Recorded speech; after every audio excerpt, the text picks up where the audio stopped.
When the Vryn Empire's mining colony on Outpost Helios falls under siege by the savage Krell Swarm, Commander Taz'vik makes a desperate choice: send a distress beacon to the one species every civilized race fears. Humans. The so-called Death Worlders who laugh in the face of danger, treat poison as seasoning, and consider nuclear radiation a minor inconvenience. As the Krell breach the colony's last defenses, Taz'vik watches in horror and fascination as Earth's most terrifying export arrives. Not weapons of mass destruction, but something far worse: volunteers. What follows is a masterclass in controlled chaos, as humanity's finest demonstrate why mercy in human hands is the most dangerous weapon in the galaxy. The alarm screamed through Outpost Helios like a dying animal, which was fitting, because that's exactly what we were about to become. Commander Taz'vik. My second officer Rennick stumbled into the command center, his 3 eyes wide with panic. The Krell have breached sectors 7 through 12. They're eating through our defenses like we're made of protein paste. I finished, checking the tactical display. Red icons swarmed across the screen like a disease. Yes, I can see that, Rennick. Thank you for the visual confirmation. Sarcasm. I'd learned it from the human entertainment broadcasts we'd intercepted. Apparently, when you're about to die, making jokes about it is very therapeutic, or very human. Same thing, really. The Krell Swarm had caught us with our sensory appendages down. 300 civilians, mostly miners and their families, huddled in the central habitat, while 10,000 insectoid nightmares clicked and clattered their way through our corridors. We had maybe 40 soldiers, and I use that term loosely. Most of them were security personnel trained to break up bar fights, not repel an invasion of chitinous murder machines. Sir, we have maybe 2 hours before they reach the habitat, Rennick said, manipulating the holographic display. Our weapons are barely slowing them down. I stared at the communications console, at the one button I'd sworn I'd never press, the one labeled, in 15 different galactic languages, Earth Emergency Response. Every species in the Galactic Council knew about it. Every species feared it, because calling Earth didn't just mean asking for help. It meant acknowledging that sometimes, to fight monsters, you needed bigger monsters. Open a channel, I said quietly. Rennick's eyes went wider, which I didn't think was anatomically possible. Sir, you can't be serious. The humans there, insane, reckless, biologically ridiculous? I counted off on my digits. Yes, yes, and absolutely yes. They're also the only species in the galaxy that treats warfare like a competitive sport, and treats mercy like a sacred duty. Open the channel. The communication panel flickered to life. A face appeared, human, female, with dark skin, and eyes that looked simultaneously bored and ready to commit violence. This is Captain Vesper Wilde, Earth Defense Initiative. How may we escalate your situation today? Even her greeting was aggressive. Perfect. This is Commander Taz'vik, of Vryn Outpost Helios. We are under attack by a Krell Swarm, approximately 10,000 strong. We have 300 civilians, and minimal defense capacity. We require immediate assistance. Captain Wilde's expression didn't change, but I saw something flicker in those predator eyes, something that made my skin prickle despite the environmental controls. Krell Swarm, huh? The bug boys who eat everything and negotiate never? She leaned back, and I could hear her cracking her knuckles. Yeah, we can work with that. What's your timeline? 2 hours before they reach our civilian population. 2 hours. She grinned, and I understood why herbivore species fainted when humans smiled. That's plenty of time. We'll be there in 90 minutes. Try not to die before we arrive. It makes the paperwork annoying. The channel closed. Rennick stared at me like I just vented the atmosphere. Sir, what have you done? Hopefully, I pulled up the defensive grid, redistributing our remaining troops. Saved us all. Possibly. Unleashed something worse than the Krell. We'll find out in 90 minutes. The next hour was a blur of controlled retreat and strategic abandonment. We pulled everyone back to the central habitat, sealed the blast doors, and watched as the Krell overwhelmed position after position. They didn't just kill, they consumed walls, equipment, anything organic. The security feeds showed a tide of clicking, skittering horror that made my survival instincts scream. 60 minutes since you made the call, Rennick reported. No sign of Earth forces. They'll come, I said, with more confidence than I felt. How can you be sure? Because I studied human history. They're pathologically incapable of ignoring a distress call. It's like a species-wide compulsion. Someone asks for help, and humans just show up, usually with excessive firepower and a concerning lack of self-preservation instinct. The habitat shuddered. The Krell were testing the outer doors. 55 minutes. 50. 45. The doors began to glow, heated by some Krell bioacid. Parents held their children. Soldiers checked their weapons, knowing they had maybe 30 shots before the swarm overwhelmed them. 40 minutes. Then the lights went out. Emergency systems kicked in, bathing everything in red, and over the facility-wide speakers, a sound I'd only heard in human media, rock music. Loud, aggressive, with a driving beat that made absolutely no tactical sense. What in the spiral arms? Rennick whispered. The external cameras, the ones still functional, showed something impossible. Ships. Dozens of them. Dropping from orbit without any regard for atmospheric entry protocols. No landing procedures. No safety checks. Just straight down, riding columns of fire and fury. And painted on each hull, Earth Defense Initiative, with a symbol of a clenched fist holding an olive branch, because humans couldn't even design a logo without mixing messages. The lead ship crashed, there's no other word for it, crashed into the middle of the Krell Swarm outside the habitat. The boarding ramp dropped before the engines finished cycling down, and out poured. They sent volunteers? Rennick's voice cracked. Not an army, not professional soldiers in matching armor. Just humans, maybe 50 of them, wearing mismatched gear, carrying weapons that ranged from military grade to what looked suspiciously like mining equipment modified to cause harm. Captain Wilde led them, holding what appeared to be an oversized automatic rifle in one hand and a medical kit in the other, because of course she brought medical supplies to a massacre. Her voice boomed over our comms.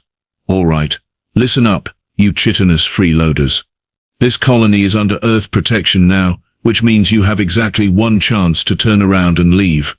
The Krell naturally didn't understand diplomacy. They charged. The humans opened fire. But here's what separated them from every other species I'd ever seen. They didn't just shoot to kill. They shot to save, creating corridors of fire that funneled the Krell away from the habitat.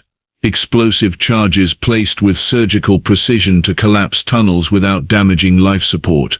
One human, a massive man carrying what looked like a portable barrier generator, simply walked forward, letting Krell slam against his shield while his companions picked them off.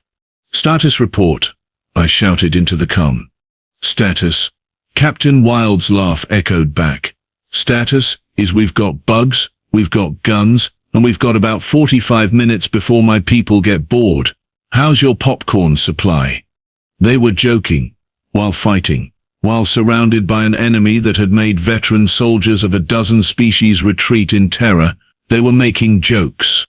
And somehow, impossibly, winning. Part 2. The thing about humans that no xenobiology textbook properly explains is their absurd relationship with danger. While my people were huddled behind reinforced doors, praying to various deities, the humans were outside treating a lethal swarm encounter like some kind of extreme sport. Kai, on your 6, someone shouted over the open channel. A younger human, couldn't have been more than 20 cycles old, spun around and fired a burst into 3 Krell climbing the wall behind him. Thanks, Jax. Hey, Captain, are we keeping score or is this casual? Casual, Wilde responded, reloading while using a Krell corpse as cover. But if anyone hits triple digits, drinks are on me. They were competing for recreational beverages, while fighting for their lives. Commander, the Krell are retreating from sections 9 and 10, Rennick reported, his voice shaking with disbelief. The humans have pushed them back almost a quarter kilometer in 15 minutes. I watched the tactical display update in real time. The red swarm icons were actually receding, flowing away from the human positions like water from a hot surface. Except the Krell didn't retreat. They didn't have fear responses. They just attacked until they won or died. Apparently, nobody told the humans that. Vesper, we've got a problem. A voice crackled through, belonging to a stocky woman with bright blue hair. Yes, blue. Humans dyed their fur for aesthetic purposes. There's about 2,000 of these things trying to flank through the ventilation system. They're heading for the civilian quarters. Copy that, Luna. Take your team through Maintenance Tunnel 4. Cut them off before they reach the habitat. Wilde didn't even pause her firing. And somebody get me a structural engineer. I want to know if we can collapse the eastern mining shaft without compromising life support. On it, another voice called out. This was the part that truly separated humans from every other species. They didn't just fight. They adapted. In real time, without formal command structures or rigid tactical doctrine. Just controlled chaos somehow shaped into victory. Commander Taz'vik, you still alive in there? Wilde's face appeared on my console, spattered with something I hoped was Krell blood. We're going to need access to your environmental controls. Got an idea that's either brilliant or stupid. With humans, those categories overlap significantly, I muttered, but opened the access codes. What do you need? Your station processes ice from the local rings for water, right? Can you supercool sections of the facility? Theoretically, yes. But the Krell can survive extreme temperatures. That's documented in every species database. Wilde's grin was positively feral. Sure, but can they survive extreme temperature changes? Because I'm thinking we flash freeze sectors 12 through 16, then hit them with incendiary rounds. Thermal shocks, a real pain in the exoskeleton. It was insane. It violated 3 safety protocols, and possibly the laws of thermodynamics, which meant it would probably work. Give me 2 minutes to override the safety systems, I said. You're my favorite alien, Commander. Has anyone told you that? Everyone says that when humans are saving them. Fair point. The next sequence of events would later be classified as Tactical Incident Helios 7 and used as a case study in human warfare methodology, which really meant scientists trying to understand how chaos could be weaponized. We flooded the eastern sectors with coolant, dropping temperatures to -100 degrees in 40 seconds. The Krell, designed to function in almost any environment, slowed but didn't stop. Then the human team called Inferno Squad, because subtlety was apparently banned on Earth, fired their incendiary weapons into the supercooled zones. The resulting thermal shock shattered Krell exoskeletons like glass. Thousands of them, gone in a chain reaction of cracking chitin and freezing biofluids. Scratched 2,000 bugs, someone whooped. New galaxy record. Focus, people, Wilde barked, but I could hear the smile in her voice. We've still got 8,000 of these things, and they're starting to group up. That's bad. Smart Krell are dangerous Krell. She was right. The swarm was adapting, pulling back into tighter formations, probing for weaknesses instead of just charging. The Krell had learned that humans were a threat. Too bad humans specialized in threats. All teams, execute Pattern Mercy, Wilde ordered. Pattern Mercy. Rennick looked at me. That sounds ominous. It was. Pattern Mercy was apparently human tactical doctrine for hostile swarm species. Instead of trying to kill every single creature, they identified the swarm coordinators, the larger cull that directed the others, and eliminated them with extreme prejudice. Sniper teams that had been quietly positioning themselves during the chaos opened fire simultaneously. 8 shots. 8 coordinator Krell dropped. The swarm went from organized threat to confused mob in seconds. Without leadership, the Krell reverted to basic programming, consume and spread, but spreading meant dispersing, and dispersed enemies were easily managed. Now we mop up, Wilde said calmly. Atlas, take your heavy squad and clear the southern sectors. Phoenix, you've got north. Orion, sweep the maintenance levels. I want every bug accounted for, and I want damage control teams right behind you. These people need their station functional. Medical teams ready? Someone asked. Already deployed. Zara's got triage set up in the landing bay. Any colonist who needs treatment gets it immediately. My translation software had to be malfunctioning. Did she just say medical teams? In the middle of a combat zone? Humans don't wait for safety to help people, Rennick said softly. I read about this. They run toward danger, not away from it. The next 3 hours were a blur. Human teams swept through Outpost Helios with brutal efficiency, clearing every corridor, every compartment, every air duct. They found 17 colonists trapped in isolated pockets and extracted them all without casualties. They welded shut compromised sections, repaired critical life support, and somehow found time to share their ration packs with terrified children.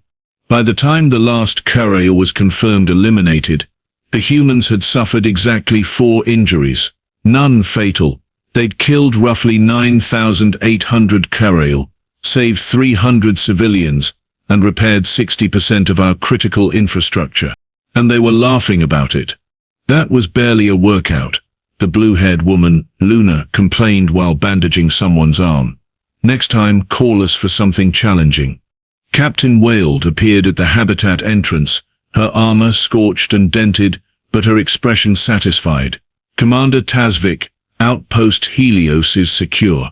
We'll maintain presence for 72 hours to ensure no stragglers, then deploy an automated defense grid before we leave. No charge, by the way. Earth Defense Initiative doesn't invoice for humanitarian operations. I stepped forward, my legs still shaking. Captain, I don't understand. You flew into hostile territory, fought overwhelming odds, and you're doing reconstruction for free. What do humans gain from this? Weld looked at me with those predator eyes, but now I saw something else in them, something warm. We gain neighbors, Commander. Friends. Allies who know that when the darkness comes, Earth answers. We're monsters, sure, but we're your monsters, and we take care of our own. She extended her hand, that strange human gesture of trust. I gripped it, feeling the calluses earned from holding weapons for the sake of others. Next time, I said carefully, if there is a next time, I'll call sooner. Smart alien, she grinned. By the way, your miners mentioned they found some interesting mineral deposits in Sector 20. Rare earth elements we could really use. Feel like negotiating a trade agreement. And there it was. Humans didn't save people for profit, but they weren't idiots either. They'd earned our trust, our gratitude, and now they'd earn fair trade. As their ships lifted off 3 days later, leaving behind defense systems and enough supplies to rebuild, Rennick stood beside me watching them go. They really are monsters, he said quietly. Yes, I agreed. But thank the spiral arms there are monsters. Somewhere in the darkness of space, other colonies would face threats, other species would send desperate calls into the void, and somewhere, humans would hear them and answer with weapons, medical supplies, terrible jokes, and an absolutely unhinged willingness to fight anything threatening the innocent. The galaxy had its predators, its swarms and empires and cosmic horrors, but the galaxy also had humans, and that somehow made everything feel a little bit safer.